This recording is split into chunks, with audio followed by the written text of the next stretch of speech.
Hello. Today I'm going to be reading chapter 2 of Harry Potter and the Sorcerer's Stone.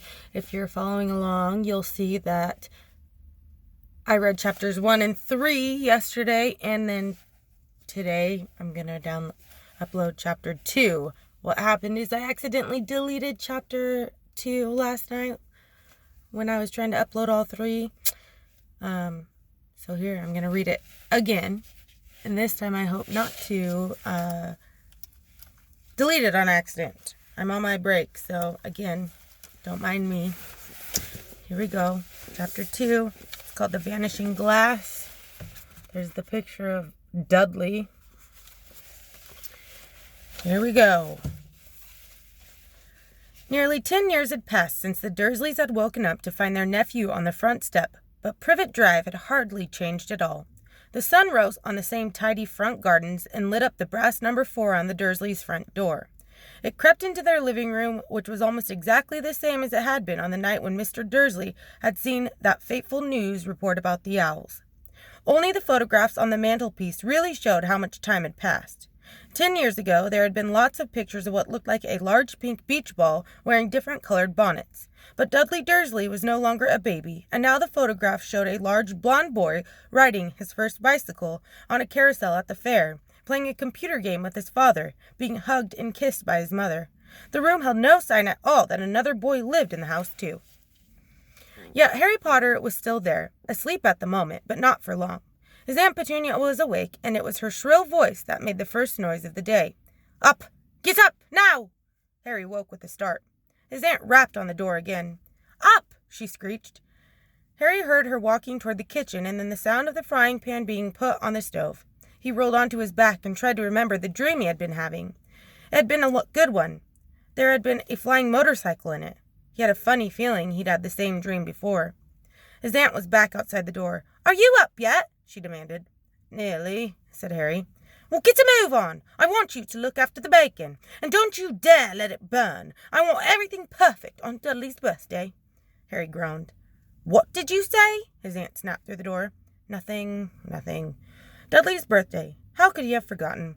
Harry got slowly out of bed and started looking for socks. He found a pair under his bed, and after pulling a spider off one of them, put them on.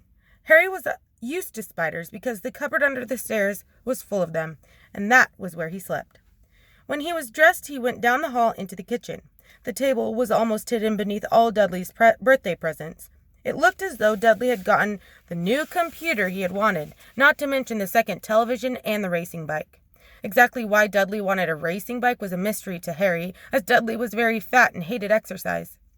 Unless, of course, it involved punching somebody. Dudley's favorite punching bag was Harry, but he couldn't often catch him. Harry didn't look it, but he was very fast. Perhaps it had something to do with living in a dark cupboard, but Harry had always been small and skinny for his age. He looked even smaller and skinnier than he really was because all he had to wear were all clothes of Dudley's, and Dudley was about 4 times bigger than he was. Harry had a thin face, knobbly knees, black hair, and bright green eyes. He wore round glasses held together with a lot of Scotch tape because of all the times Dudley had punched him on the nose. The only thing Harry liked about his own appearance was a very thin scar on his forehead that was shaped like a bolt of lightning. He had had it as long as he could remember, and the first question he could ever remember asking his Aunt Petunia was how he had gotten it. "In the car crash with your parents died," she had said. "And don't ask questions." Don't ask questions. That was the first rule for a quiet life with the Dursleys. Uncle Vernon entered the kitchen as Harry was turning over the bacon.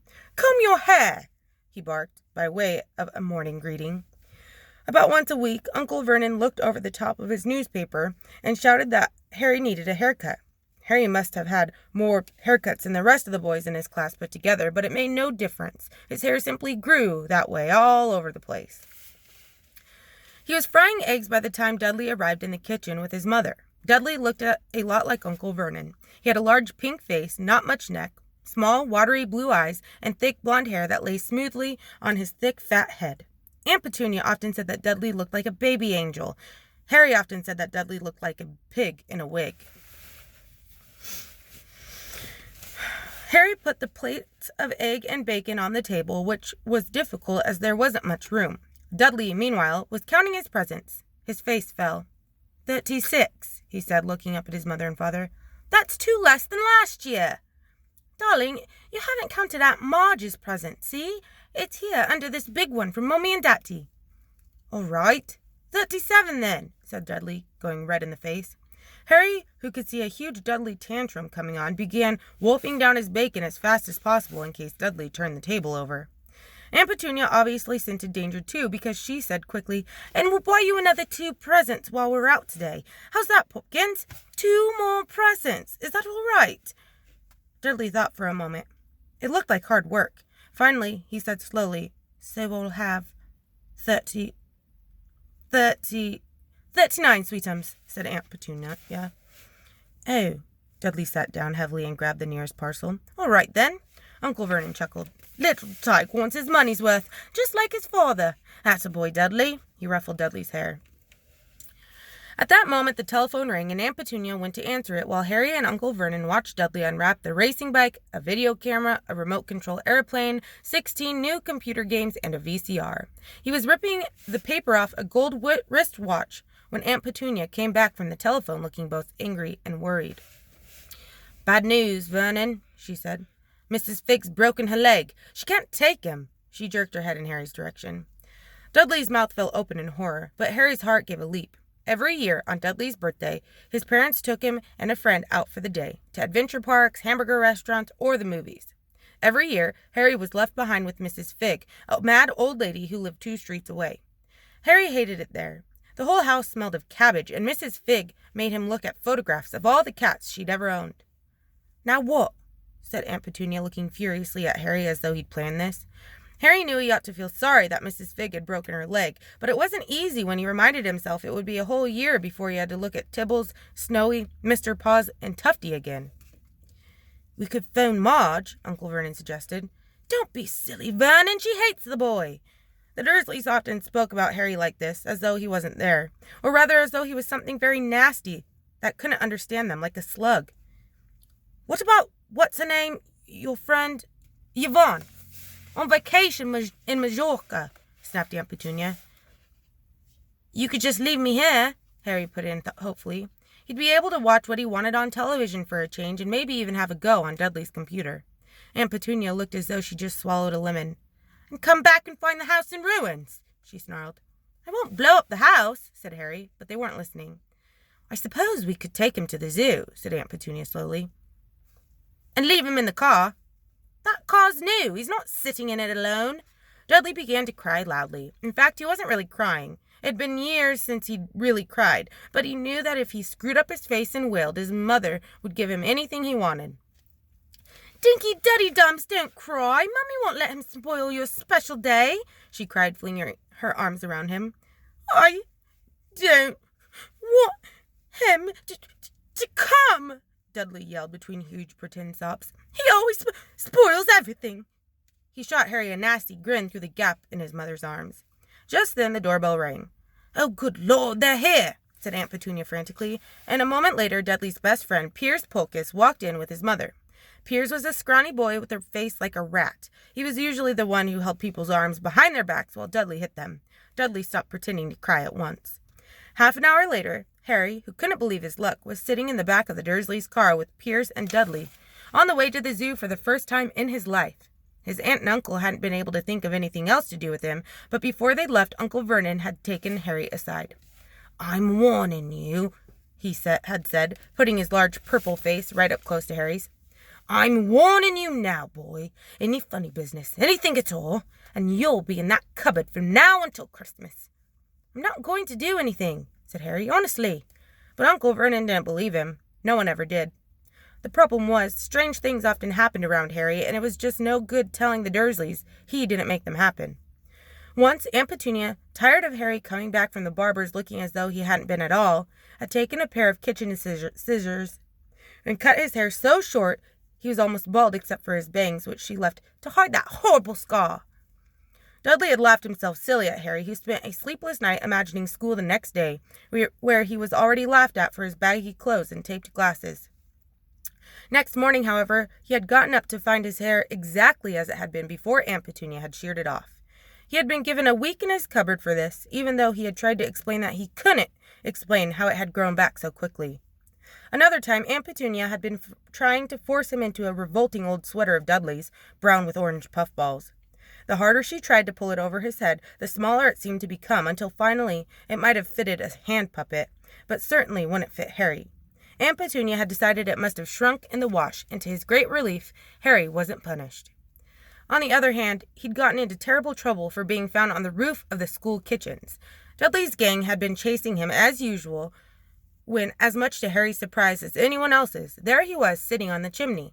The Dursleys had received a very angry letter from Harry's head mistress, telling them Harry had been climbing school buildings. But all he tried to do, as he shouted at Uncle Vernon through the locked door of his cupboard, was jump behind the big trash cans outside the kitchen doors. Harry supposed that the wind must have caught him in mid-jump. But today, nothing was going to go wrong. It was even worth being with Dudley and Piers to be spending the day somewhere that wasn't school, his cupboard, or Mrs. Figg's cabbage-smelling living room. While he drove, Uncle Vernon complained to Aunt Petunia. He liked to complain about things. People at work, Harry. The council, Harry. The bank, and Harry were just a few of his favorite subjects. This morning, it was motorcycles. "Roaring along like maniacs, the young hoodlums," he said as a motorcycle overtook them. "I had a dream about a motorcycle," said Harry, remembering suddenly. "It was flying." Uncle Vernon nearly crashed into the car in front. He turned right around in his seat and yelled at Harry, his face like a gigantic beet with a mustache. "Motorcycles don't fly!" Dudley and Piers sniggered. "I know they don't," said Harry. "It was only a dream." But he wished he hadn't said anything. If there was one thing the Dursleys hated even more than his asking questions, it was his talking about anything acting in a way it shouldn't, no matter if it was in a dream or even a cartoon. They seemed to think he might get dangerous ideas. It was a very sunny Saturday, and the zoo was crowded with families. The Dursleys bought Dudley and Piers large chocolate ice creams at the entrance, and then, because the smiling lady in the van had asked Harry what he wanted before they could hurry him away, they bought him a cheap lemon ice pop. It wasn't bad either, Harry thought, licking it as they watched a gorilla, scratching its head, who looked remarkably like Dudley, except that it wasn't blonde. Harry had the best morning he'd had in a long time. He was careful to walk a little way apart from the Dursleys so that Dudley and Piers, who were starting to get bored with the animals by lunchtime, wouldn't fall back on their favorite hobby of hitting him. They ate in the zoo restaurant, and when Dudley had a tantrum because his Knickerbocker Glory didn't have enough ice cream on top, Uncle Vernon bought him another one, and Harry was allowed to finish the first. Harry felt afterward that he should have known it was all too good to last. After lunch, they went to the reptile house. It was cool and dark in there, with lit windows all along the walls. Behind the glass, all sorts of lizards and snakes were crawling and slithering over bits of wood and stone. Dudley and Piers wanted to see huge, poisonous cobras and thick, man-crushing pythons. Dudley quickly found the largest snake in the place. It could have wrapped its body twice around Uncle Vernon's car and crushed it into a trash can, but at the moment it didn't look in the mood. In fact, it was fast asleep. Dudley stood with his nose pressed against the glass, staring at the glistening brown coils. "Make him move," he whined at his father. Uncle Vernon tapped on the glass, but the snake didn't budge. "Do it again," Dudley ordered. Uncle Vernon rapped the glass smartly with his knuckles, but the snake just snoozed on. "This is boring," Dudley moaned. He shuffled away. Harry moved in front of the tank and looked intently at the snake. He wouldn't have been surprised if it had died of boredom itself, no company except stupid people drumming their fingers on the glass trying to disturb it all day long. It was worse than having a cupboard as a bedroom, where the only visitor was Aunt Petunia hammering on the door to wake you up. At least he got to visit the rest of the house. The snake suddenly opened its beady eyes. Slowly, very slowly, it raised its head until its eyes were on a level with Harry's. It winked. Harry stared. Then he looked quickly around to see if anyone was watching. They weren't. He looked back at the snake and winked too. The snake jerked its head toward Uncle Vernon and Dudley, then raised its eyes to the ceiling. It gave Harry a look that said quite plainly, "I get that all the time." "I know," Harry murmured through the glass, although he wasn't sure the snake could hear him. "It must be really annoying." The snake nodded vigorously. "Where do you come from, anyway?" Harry asked. The snake jabbed its tail at a little sign next to the glass. Harry peered at it. "Boa constrictor, Brazil." Was it nice there? The boa constrictor jabbed its tail at the sign again, and Harry read on. This specimen was bred in the zoo. "Oh, I see. So you've never been to Brazil?" As the snake shook its head, a deafening shout behind Harry made both of them jump. "Dudley! Mr. Dursley! Come and look at the snake! You won't believe what it's doing!" Dudley came waddling toward them as fast as he could. "Out of the way, you!" he said, punching Harry in the ribs. Caught by surprise, Harry fell hard on the concrete floor. What came next happened so fast no one saw how it happened. 1 second, Piers and Dudley were leaning right up close to the glass. The next, they had leapt back with howls of horror. Harry sat up and gasped. The glass front of the boa constrictor's tank had vanished. The great snake was uncoiling itself rapidly, slithering out onto the floor. People throughout the reptile house screamed and started running for the exits. As the snake slid swiftly past him, Harry could have sworn a low, hissing voice said, "Brazil, here I come. Thanks, amigo." The keeper of the reptile house was in shock. "But the glass," he kept saying. "Where did the glass go?" The zoo director himself made Aunt Petunia a cup of strong, sweet tea while he apologized over and over again. Piers and Dudley could only gibber. As far as Harry had seen, the snake hadn't done anything except snap playfully at their heels as it passed. But by the time they were all back in Uncle Vernon's car, Dudley was telling them how it had nearly bitten off his leg, while Piers was swearing it had tried to squeeze him to death. But worst of all, for Harry at least, was Piers calming down enough to say, "Harry was talking to it, weren't you, Harry?" Uncle Vernon waited until Piers was safely out of the house before starting on Harry. He was so angry he could hardly speak. He managed to say, "Go! Cupboard! Stay! No meals!" before he collapsed into a chair, and Aunt Petunia had to run and get him a large brandy. Harry lay in his dark cupboard much later, wishing he had a watch. He didn't know what time it was, and he couldn't be sure the Dursleys were asleep yet. Until they were, he couldn't risk sneaking to the kitchen for some food. He lived with the Dursleys almost 10 years, 10 miserable years, as long as he could remember, ever since he'd been a baby and his parents had died in that car crash. He couldn't remember being in the car when his parents had died. Sometimes when he strained his memory during long hours in his cupboard, he came up with a strange vision, a blinding flash of green light and a burning pain on his forehead. This, he supposed, was the crash, though he couldn't imagine where all the green light came from. He couldn't remember his parents at all. His aunt and uncle never spoke about them, and of course he was forbidden to ask questions. There were no photographs of them in the house. When he had been younger, Harry had dreamed and dreamed of some unknown relation coming to take him away, but it had never happened.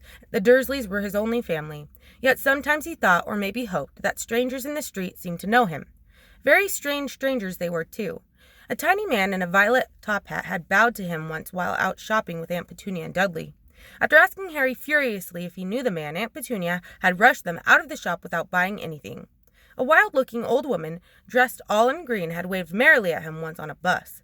A bald man in a very long purple coat had actually shaken his hand in the street the other day and then walked away without a word. The weirdest thing about all these people was the way they seemed to vanish the second Harry tried to get a closer look. At school, Harry had no one. Everybody knew that Dudley's gang hated that odd Harry Potter in his baggy old clothes and broken glasses, and nobody liked to disagree with Dudley's gang. End of chapter 2.